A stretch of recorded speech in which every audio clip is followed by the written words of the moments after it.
Hello, this is Linda Vettrus-Nichols, and do I have an amazing person to introduce to you, John Chapelier. Welcome, John. Thank you, Linda. It's great to be here. So great to have you. And we're starting out with find new ways. Oh my goodness. Yeah, okay. Right? That is like such a key factor in your life and in your story of transformation. Yes.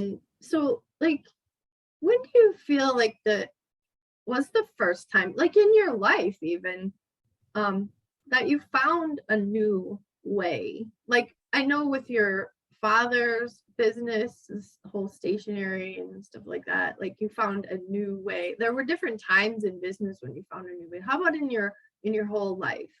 When was kind of that first time that you were like, you found a new way? Found a new way. Yeah. I think it was probably sort of facing up. My father was one of those, physical punishment was very important to him. Okay. And I was not the easiest kid in the world. I probably had ADD before anybody understood what ADD was. I was just told, so the first time I decided to not be afraid or not lie about situations, just be honest and say, yes, I did that, and explain why it happened and that I was sorry that it happened, rather than being, a kid being, well, I didn't do that. I didn't do, it's not me. It wasn't me, kind of, when it clearly was, right. Kind of thing. And realizing that I may still end up in trouble, but it's nowhere near as bad. I can remember my father saying, this is happening because of your behavior, and this is happening because you lied about it. And it was this idea that, well, maybe honesty is not such a bad policy. That was probably early teenage years. Yeah, okay. I love that, because kids start to learn to lie at age 4. My background is special ed, child development. Yeah, they start at 4. And they continue until like they're 18, and it's a really important developmental process for them. And if you're like shaming them and telling them they're a liar or whatever, that is going to bite you in the butt. And so like they're being a kid and like bringing the natural consequences around. Okay, that's cool. Yeah, so it's interesting, and it's an important thing for them to develop, because it actually keeps them safe in the big bad world, in the real world too. Yeah, letting go of what you assume is a protection device, which is not a protection device. But and that's true as you go into anything that addiction is like that. You think that, well, I'll solve this problem that I'm having because I'm drinking with more drinking, it's the kind of thing, well, I'll fix this lie with a little bit bigger lie. Okay. And I remember making a conscious decision when I was a young adult that I was simply not going to tell any lies. I was married, I had kids, and I got married very young, and I had kids very young. And, it's just, you find yourself telling little white lies kind of thing. The problem is that I could never remember the lies. That's the ADD part. Like, I can't. But I could always remember. I could always remember the truth. The truth was no problem. It's like, I don't have to say things like, well, what did I tell you? I said, kind of thing. So that's the reason. It's simply easier to remember. I don't make any mistakes with it. And it's just, if I did something I should be ashamed of, I should say I did this and I'm ashamed of it. Right. Yeah, for sure. Now, did you deal with ADHD? Were you hyper or just more? Oh, no, I was definitely hyper. My God. I don't know. When I was like, you've got to be ADHD. Well, no, I would kill for some Ritalin most of the time around these days. But it's, of course, they didn't have anything like that. My mother said when I was a kid, we lived in DC, and we had an old, it was a house built in the 40s, and the kitchen counters were wood. The top that's now Corian and all the other stuff, it was wood. Yeah. And she swears that the corner of the counter that led from the kitchen into the dining room got rounded off because I ran into it every time I went out the kitchen door, banging into it every time because I just was too busy running in and out of the kitchen. Right. The behavior that you described was scary for a little kid. It's just like, yeah, right. Yeah. Cool. Yeah. All right. Let's go into like being uncomfortable. When was maybe the first time in your life where you felt uncomfortable? Was it like with the lying and the punishment stuff? Well, it was, sure. If you would, in lying, there's a level of uncomfortability associated with that. Just unless you're a sociopath, I mean, and Right. you get comfortable. So, it's just, these are situations that we put ourselves in. Yeah. And we're sort of voluntarily being uncomfortable. Okay. The way I meant it in the book is we have to be uncomfortable with new behavior because new behavior is uncomfortable. And so this is why New Year's resolutions fail because we want to lose weight or we want to save money but a couple months goes by and all of a sudden the old behavior comes back. Even if it's negative behavior, you're in a bad relationship or you really need to change your job and you really hate it, but you won't try for another job. Right. So that's because, the devil I know is worse than the devil I don't know kind of thing. And you have to be uncomfortable until, it's like with the Daily Six. If you want to use the Daily Six, you have to practice it and it'll be uncomfortable. Being willing to admit, being willing to be honest, be willing to say I was wrong. These are all things that, your ego is sort of covering up. No. We can't say those things. We'll become vulnerable. And we'll be weak. If we're vulnerable, we usually define vulnerability and weakness as the same. Yeah, and ego is so there to protect. And you don't kill the ego, you don't shove it away, you thank it. It's like a 9-year-old kid that came to give you some information. And you don't brush it aside because kids, right? It'll be back. and if you're still not listening, it's going to go recruit the younger sibling, get it crying or whatever, and give you a few memories because, there's like the ego. And if you're not listening, the ego's going to go recruit the pain body. And the pain body is pretty much this library, not just of your past, but like, hey, all your ancestors too, and it will give you a few memories to scare the crap out of you or get you crying.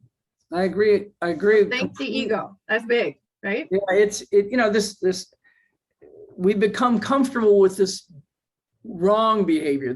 I'm comfortable with lying. I'm comfortable with being a little deceitful. You get comfortable with all of that because it works. It smooths the way rather than this comfortable confrontation or gentle confrontation, allowing you to be honest and say, feel the friction, that was wrong. As Jenny Langren would say. And as you get older, you have to say, well, if I'm going to change from being this quietly deceitful, like white lie guy, comparing a person, then I have to be uncomfortable with this new behavior. What I usually say is find new teachers to teach us new lessons. The new teacher, this new lesson, I can't fix this with this. This is where this has got me in trouble so many times I can't even tell you.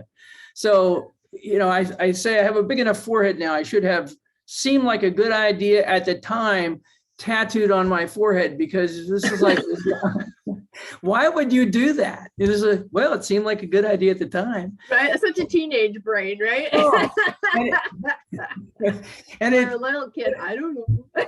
I know. And my teenage brain is if today in my 70s, if I am not attentive, that teenage brain will come out with sarcasm and smart ass comments and all sorts of things. Yeah. And it's just like, that is so inappropriate. It's the problem is there's a distinct breaker switch between my brain and my mouth now. There didn't used to be. It used to just be thought of it. You got a filter. Yay. Yes, that's right. It only took me, 60 years to get a filter. So I have the last. Actually, with ADHD, you don't really ever get a filter, like you said.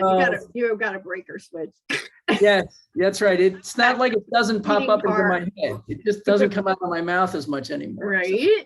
I love it. Okay, so align your actions with your heart. So step into that one. That's numbing. Well, it's if you're practicing the principles of the Daily Six, at this point, you've already started being willing to find new teachers to teach you new lessons. You've also become teachable, and you've realized that living in a different way allows you to be more peaceful, more influential, and more joyful, really. I mean, because you're not carrying a lot of anger and baggage around. So what you've done here is you've opened your heart, and you're living in a peaceful and controlled situation, emotionally balanced from here. Yeah. Your actions then copy that. My literary agent, who a New York, insane literary agent. She was retired now, but she was the wildest and craziest, most energetic person I'd ever met. I mean, she was angry most of the time because she was trying to negotiate deals, and the office that she led was mostly angry and frustrated all the time. And she got a copy of my book, of course, because she was my agent.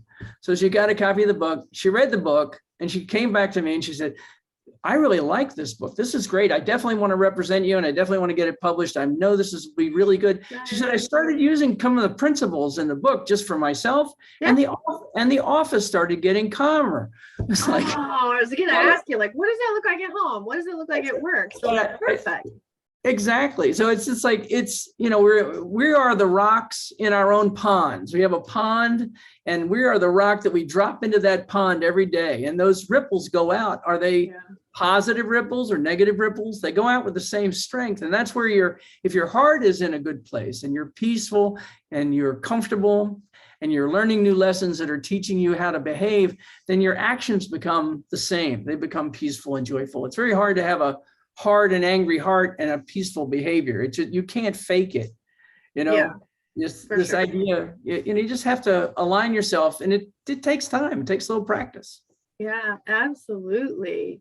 And so you have that all wrapped up in such a nice little package. Well, I try to.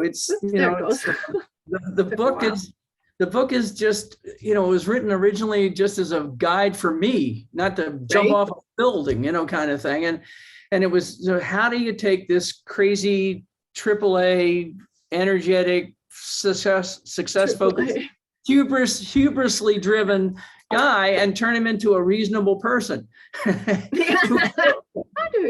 It's just, you don't, to learn to be significant, to learn to be peaceful, does not require you to give up on success. You don't have to become financially bankrupt because you're a nice person. To me, it always was, they were distinctly different. This nice person over here, this Mother Teresa over here lives in poverty, and this sort of ruthless leader, money, Scrooge McDuck kind of guy sitting on top of a pile of money, is over here. But they are distinctly different people. You can't be both. But I found that when you use these principles of the book, you become much more balanced, much more even-tempered, and you can be a much better person, much better parent, much better husband or wife, much better team leader, and even in organizational leadership. It changes the way people relate to you, which then turns around and improves the way you relate to people. So it's just a cycle of success that continues on day after day. That's so cool. And I love how you're doing like one-to-one coaching. You're also, getting on podcasts, going out and speaking on stages. Well, it's fun. I mean, when I was a kid, I was a lead singer in a rock and roll band, and my career and my hair fell out at the same time. So I had to find a different path. But the idea was, if you give me a microphone and a spotlight, I'm really happy. You're on. And then, but what am I going to talk about? And the thing I finally determined was, what's made the biggest difference in my life? And the biggest difference in my life has been practicing these simple principles on a daily basis. So I love talking about the Daily Six. Even when I do training, traditional training, strategic planning or conflict resolution, I underpin all of that work with Daily Six. Okay. Because, most plans, organizational plans, fail. Yeah. And they fail because the people are not connected emotionally. Okay. And so that's why if you look at my little slogan there, it says connecting knowledge with emotion. And so I work with lots of smart people, but a lot of people think that to be a good leader, you have to be distinctly separate from emotion. Yeah. But you can't, if you want engagement in your organization, you have to be emotionally vulnerable. Absolutely. What a great culture when everybody is. So so thank you, John. People can get a hold of you through your website. I really appreciate you coming on. Oh, Linda, thanks very much. I appreciate the time. Absolutely. You've been a great hostess with the mostest. Thank you. You're welcome. Bye-bye. Bye-bye.